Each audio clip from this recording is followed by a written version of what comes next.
We got a 93 Celica. If you look back, years ago I posted a video doing the head gasket on it. But I had a hole in the floor pan here.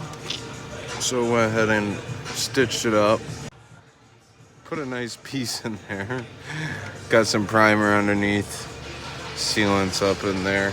Probably gonna hit it with a little, oh, that's sealed perfectly. I'll show you. We're gonna hit it with some undercoat under there.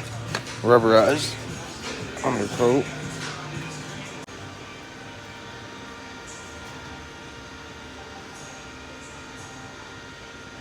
Beautiful.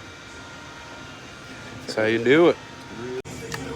And that's that undercoat.